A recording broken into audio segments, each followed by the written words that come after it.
¿cómo están? Buenas tardes a todas y a todos. Como cada miércoles a las 4 de la tarde comenzamos con este ciclo de microcharlas de educación digital de la UNOVA. Mi nombre es Paula, para quienes no me conocen, y formo parte del equipo de educación digital junto a Mónica, Claudia, Tamara, Gustavo y Diego.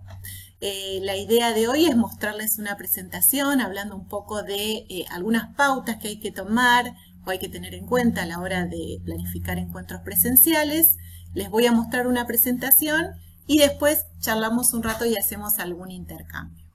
Bien, yo les voy a compartir pantalla. Ustedes me dirán si se ve la presentación. Sí, sí. Perfecto. Bueno, bárbaro. Bueno, entonces nos manejamos de esa manera, ¿sí? Yo voy a exponer el tema un poquito y después conversamos. ¿Estamos de acuerdo? Perfecto. Bueno, entonces vamos a hablar sobre buenas prácticas en encuentros sincrónicos virtuales, ¿sí? En estos encuentros que nos sorprendió a la mayoría ya el año pasado, que bueno, nos fuimos acomodando y tratando de generar buenas prácticas para hacer de estos encuentros cada vez encuentros más ricos, ¿sí? Entonces aquí algunas pautas que voy a compartir con ustedes. Los encuentros virtuales no deben intentar reemplazar a los encuentros presenciales. Son propuestas diferentes que pueden brindarse para alcanzar quizá objetivos similares. No necesariamente en el encuentro virtual debamos hacer lo mismo que teníamos pautado para hacer en el encuentro presencial. Habrá que adaptar la clase aún si perseguimos el mismo objetivo. Entonces, tenerlo en cuenta, son cosas diferentes, por ahí perseguimos los mismos objetivos, pero el contexto es distinto. En cuanto a los recursos y herramientas, bueno, tener en claro qué recursos y herramientas son las que debemos tener disponibles para esos encuentros, ¿sí? Y comunicarlos, ¿sí? Comunicarlos al equipo docente y también a los estudiantes, obviamente. Además, brindar alternativas, porque no siempre se cuenta con las mismas posibilidades, ¿sí?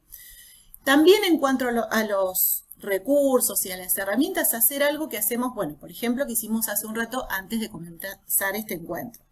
Probar los micrófonos, los auriculares, los cables, las conexiones, ¿sí? Tener el cargador a mano o tener la computadora con batería suficiente. Si todos los dispositivos que vamos a usar, tenerlos preparados. Y también, insisto, comunicarles esto al resto del auditorio. Bien, grabación del encuentro. Se puede evaluar grabar el sincrónico para luego compartirlo a quienes no pudieron asistir. Sin embargo, esto no debe alentar la ausencia de los destinatarios para que finalmente no se termine convirtiendo en un encuentro asincrónico. A ver, si la idea es hacer una exposición, simplemente, si yo, por ejemplo, hoy hubiera tenido el objetivo de hacer una exposición y no dejarlos intervenir a ustedes, puedo grabar y después subir el encuentro y listo. Pero si queremos establecer una dinámica diferente, como es el caso de esta microcharla, en donde después se abrirá un espacio en donde vamos a intercambiar entre nosotros tres algunas ideas, ¿sí? Es bueno que estén presentes las y los estudiantes. Entonces, depende del objetivo que yo persigo, puedo grabar o no. O sea, puedo grabarlo siempre, desde luego. Y es rico porque después puedo compartir esa grabación. Incluso ustedes pueden repetir esa grabación muchas veces como para saber de qué hablamos. Pero no sea cosa que si grabamos siempre los encuentros sincrónicos y los subimos, nuestros estudiantes después tomen la costumbre de no asistir. ¿Sí? A eso me refería.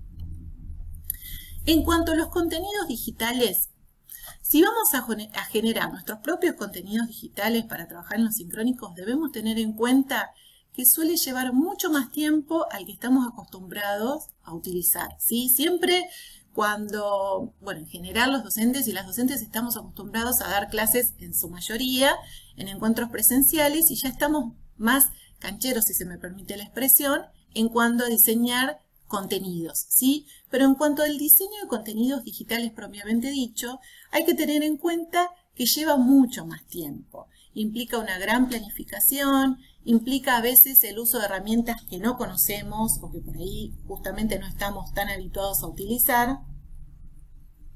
Y todo esto nos va a demandar mucho más tiempo. Entonces hay que tener en cuenta eso.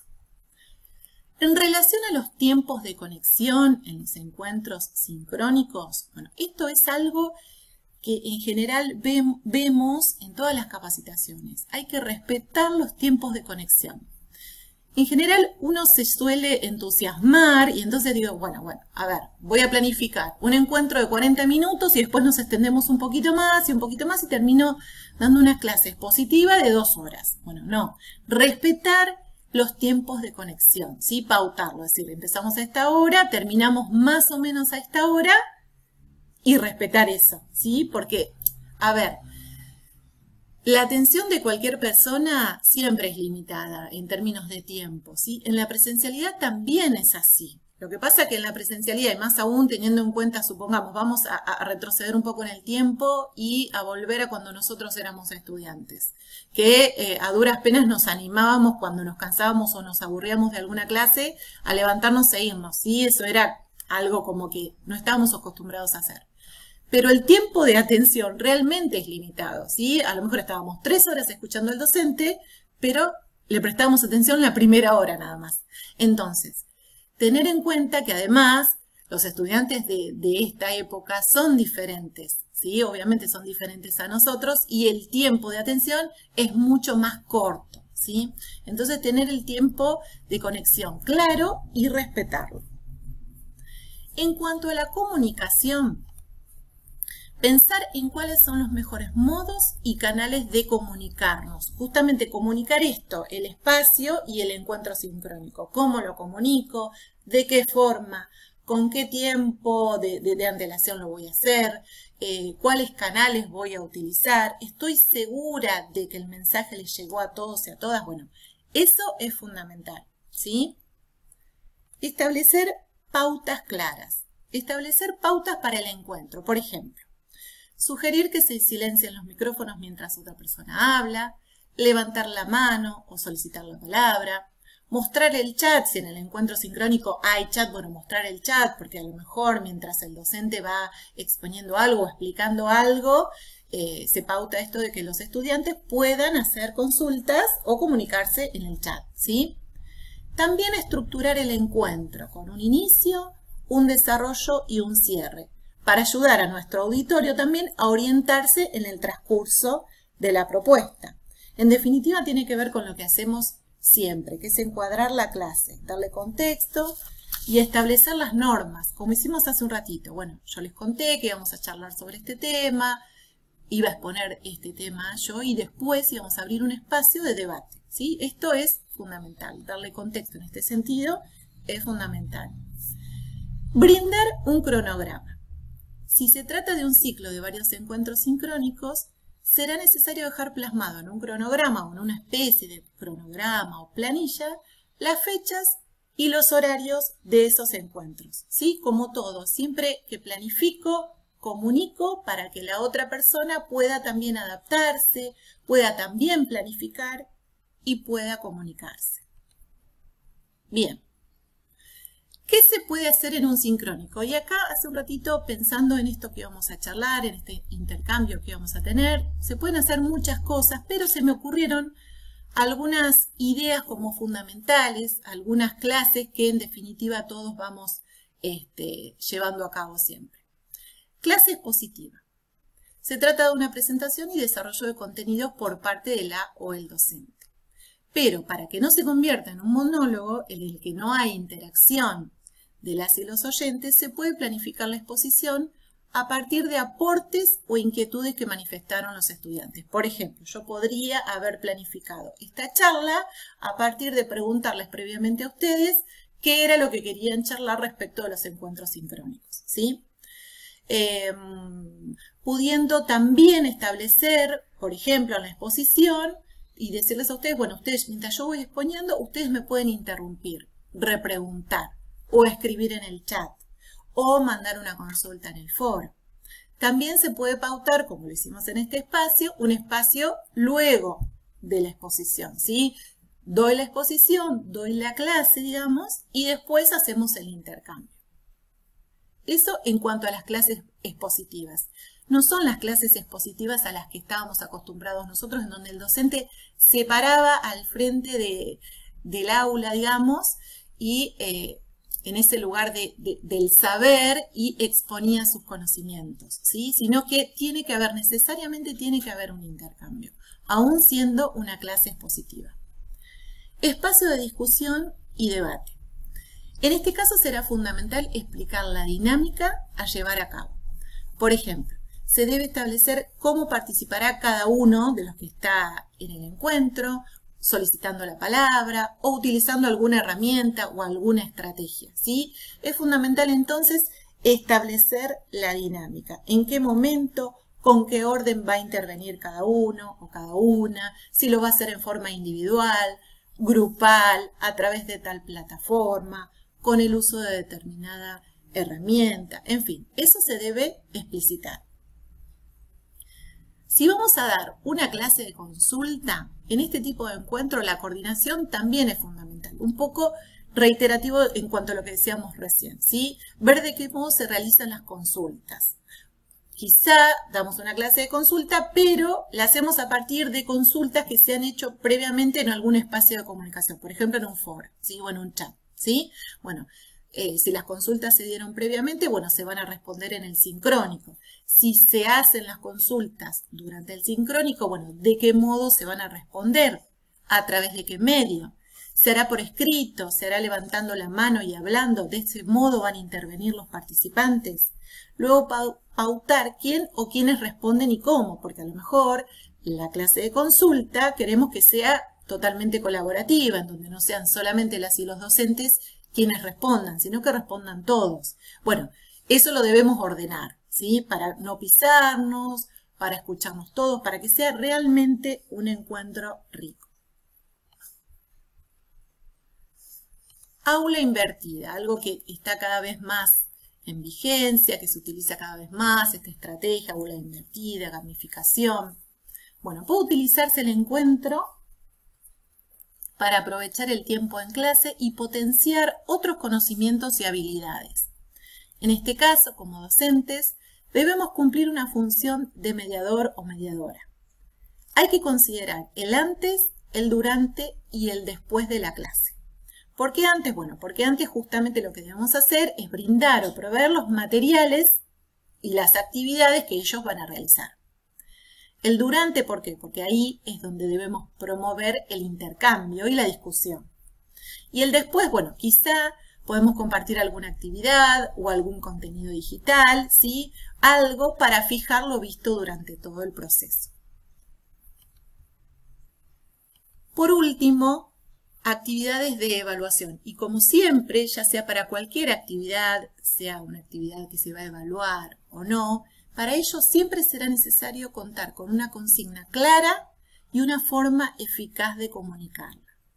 Y además, tener en cuenta que si estamos hablando de una evaluación, tener presente que las emociones estarán en juego. Entonces, adelantarme, quizá dar algunos consejos respecto de, bueno, si la evaluación, si la actividad evaluativa es en el encuentro sincrónico, no sé, tener un vaso con agua al lado por las dudas o cuestiones prácticas como, no sé, tener la lapicera y el papel que necesito si necesito escribir algo, porque por ahí obviamente una actividad de evaluación implica nervios y bueno, estas cosas pueden suceder, entonces adelantarnos a eso y tratar de transmitirles tranquilidad a nuestros estudiantes. En relación a la consigna, bueno, como siempre, la consigna debe ser clara.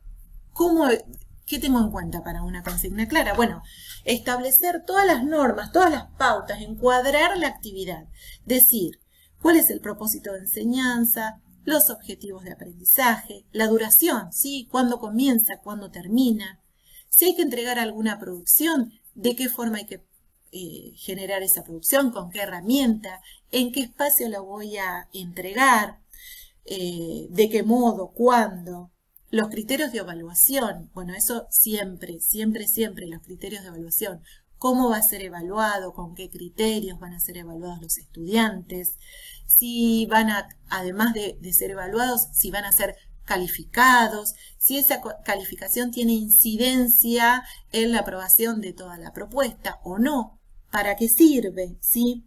¿Qué recursos van a utilizar?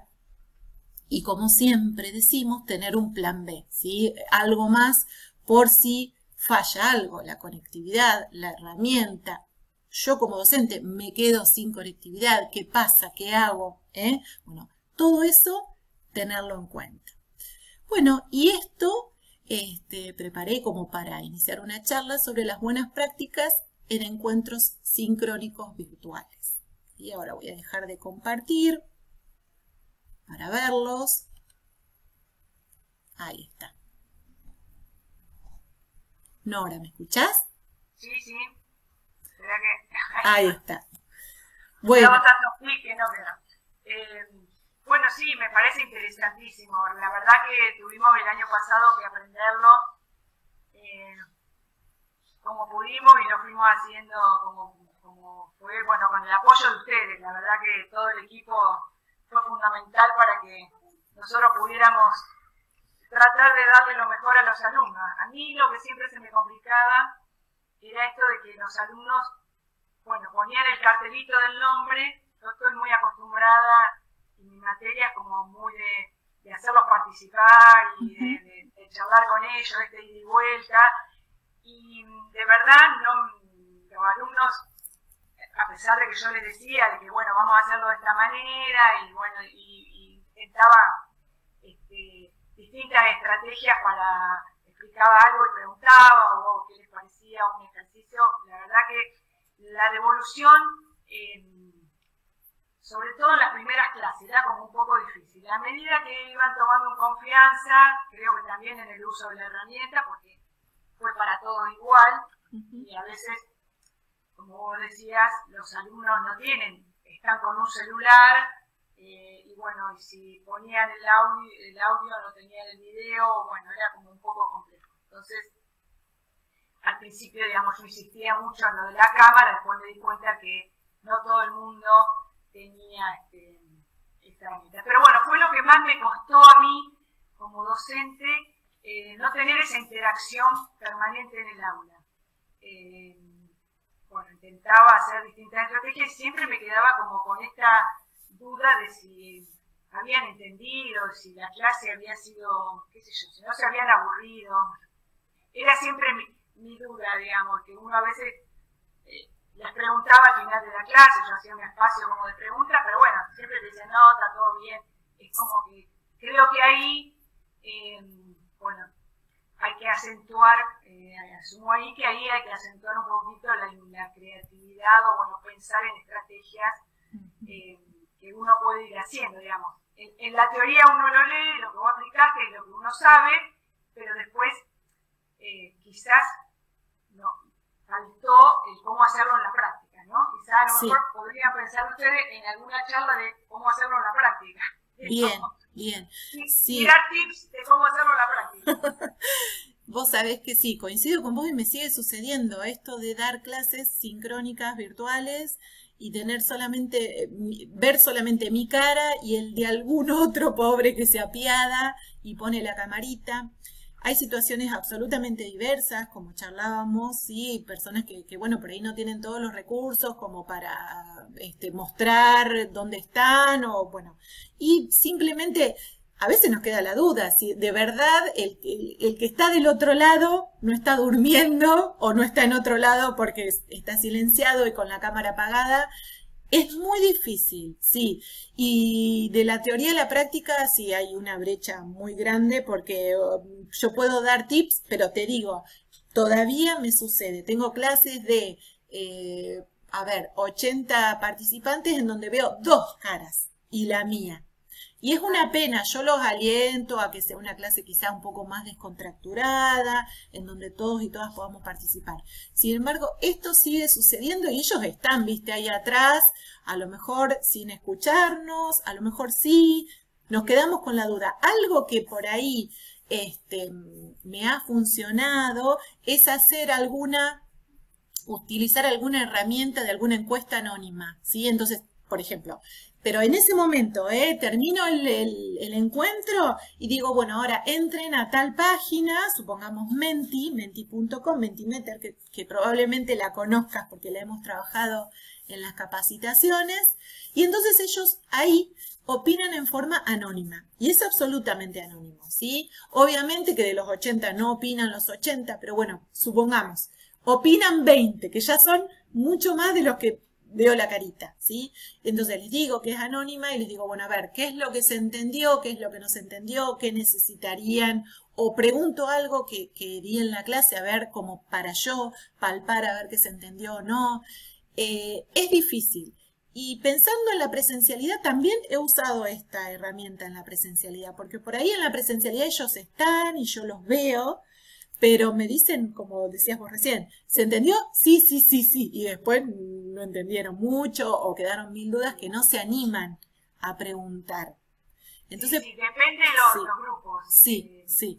Yo tengo como dos materias en una, que tengo alumnos que ya terminan la carrera y alumnos que son está en segundo año, o sea, le hacen en el segundo cuatrimestre, con lo cual, y bueno, y obviamente que la dinámica es totalmente diferente, digamos, porque el alumno que ya está avanzado, digamos, como que tiene más cancha, sí, sí. Desenvolverse y todo lo demás, sí. Digamos. Pero bueno, sí, yo creo que esto de la virtualidad, bueno, sin perjuicio que hagamos la presencialidad, me parece re importante, creo que vino para quedarse y que está bueno, que hay que aprenderlo y desarrollarlo. Yo, digamos, creo que siempre he hecho cursos virtuales, pero de posgrado, cursos de especialización, entonces, bueno, ahí el compromiso por ahí es diferente, digamos. Claro. Y generalmente se hace de manera asincrónica, digamos, ¿no?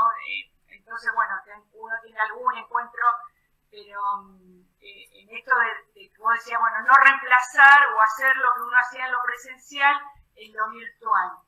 Y bueno, tenemos que aprender a hacerlo. Sí, la verdad que es importantísimo que estas charlas y que sigamos preparándonos porque esto se lo escuché hace unos años decir a una profesora, una docente que decía, bueno, no es lo mismo dar un video que la educación virtual es otra cosa. Y la verdad que lo tuvimos que aprender rápidamente que la educación virtual es otra cosa, no es dar la clase por la plataforma, es otra cosa, digamos. Sí, sí, pero además, bueno, más allá de que ahora estamos volviendo, gracias a Dios estamos regresando a la presencialidad, porque yo creo que todos y todas las docentes necesitamos también volver, no solamente los estudiantes, sino que necesitamos volver porque hay cosas que la presencialidad te da y que no se reemplaza con nada, ¿sí?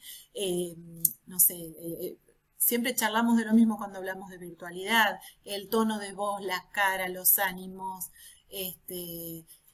viste, la cercanía, incluso, qué sé yo, bueno, algo que no vamos a poder hacer más, obviamente, yo antes tomaba mate con mis estudiantes, no voy a poder tomar mate, pero bueno, estar en un mismo espacio, vos le ves la carita, charlás, de otra forma, pero estos encuentros sincrónicos y estas estrategias que usamos en la virtualidad, las vamos a tener que seguir usando, más allá de que supongamos que en el mejor de los casos volvamos a la normalidad de antes. Supongamos algo que creo que es absolutamente utópico, pero supongamos eso.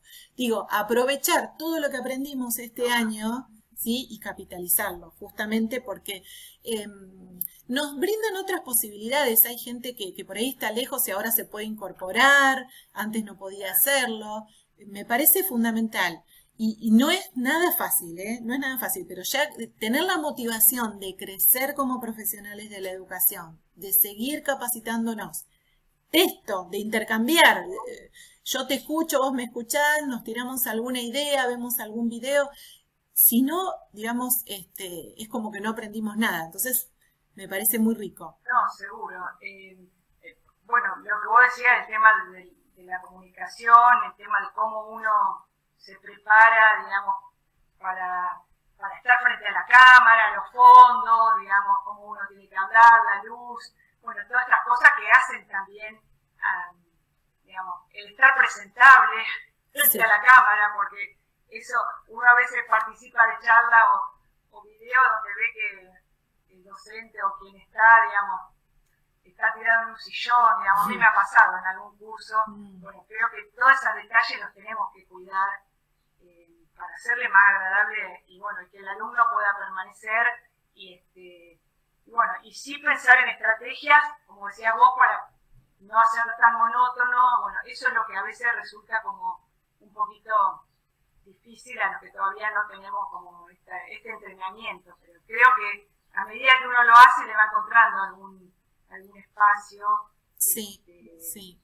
Y bueno, y esto también de que el alumno se anime, de que esto pasó con los exámenes, ¿no? Tomar examen virtual, esto que vos decías de las emociones, de que el alumno se ponía nervioso y uno también, porque bueno, los primeros tiempos uno no sabía muy bien cómo conectarse. Bueno, era importante practicarlo, ensayarlo. Bueno, creo que es interesante.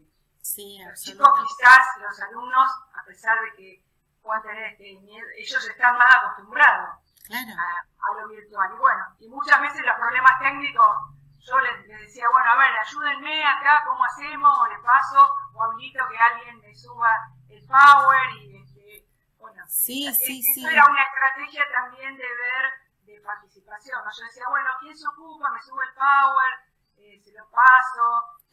Eso está buenísimo, eso está buenísimo, porque me hace acordar cuando íbamos a la escuela, ¿viste? Cuando éramos chiquitos y siempre había un ayudante de la seño, bueno, porque vos lo hacés partícipe de la situación, le das un protagonismo y entonces ahí, digamos, se siente con cierta responsabilidad, de repente, no sé, admitir en la sala, te doy permiso de administrador para que admitas en la sala, o avísame si estoy presentando, le digo a alguien, avísame si hay alguna consulta en el chat porque estoy dando una exposición y no sé si alguien está interviniendo. Eso está muy bueno, es muy buena estrategia, me gusta. Pero bueno, viste que le vamos encontrando la vuelta. No, sí, a mí me encanta, me encanta, me parece que es, no sé si el futuro, a mí me encanta ir a la universidad, me encanta el contacto, soy del contacto personal, todo lo demás, pero también creo que esto está y que es una realidad y que, bueno, y que nos tenemos que perfeccionar para poder después armar cursos, qué sé yo, o como vos decías, bueno, yo doy la clase y queda, y que sea algo que sea posible de reproducir, digamos, que tenga como decía, un inicio, un desarrollo y un cierre, ¿no? Que bueno, eso creo que uno tiene que seguir trabajando para hacerlo cada vez mejor. Sí, sí. Si yo tuviera que, digamos, resumir como las pautas, lo clave para el encuentro sincrónico, esto obviamente es una opinión personal, y podés estar o no de acuerdo, pero digo, por ahí, lo que yo veo que más funciona, o los encuentros más ricos en los que he participado, son aquellos encuentros que son breves, ¿sí? Pero realmente breves, porque si no pasa esto, ¿no? La atención y empezás, hay muchos distractores, el teléfono, las redes sociales, y ellos están absolutamente pendientes de eso más que de otra cosa. Entonces, hacerlo breve, decir, bueno, empezamos ahora, cortamos supongamos, en 1 hora, se dan una vuelta por el patio, si están en sus casas, salen un cachito a estirar las piernas y vuelven. Esto en la presencialidad también lo tenemos que hacer. Que por ahí no lo hacemos, ¿viste? Que por ahí damos esas clases súper largas. Entonces decimos, bueno, damos esta clase, listo, cortamos un ratito, vamos al baño, lo que fuere. Te tomás un mate afuera, tomás un cachito de sol y volvés. Un recreo cortito para no dispersarse, pero un recreo al fin, ¿sí? Y después, bueno, esto de hacer partícipes al auditorio me parece fundamental también. Sí. Es fundamental porque entonces, si no, es como que te estás escuchando así aburrida a alguien que, bueno, que no registra que del otro lado de la pantalla hay otra persona. Así que es fundamental. Bueno, son realmente interesantes estas microcharlas para reforzar algunas cosas y siempre aprender sobre todo de los demás, digamos, que cómo lo van haciendo, que esa es la parte más difícil. Bueno, gracias Nora, gracias por tu tiempo. Nosotros también aprendemos, en este caso aprendimos mucho de vos. Así que gracias por tu tiempo. No, por favor. Bueno, nos vemos en la próxima. Nos vemos el próximo miércoles. Besotes. Hasta luego.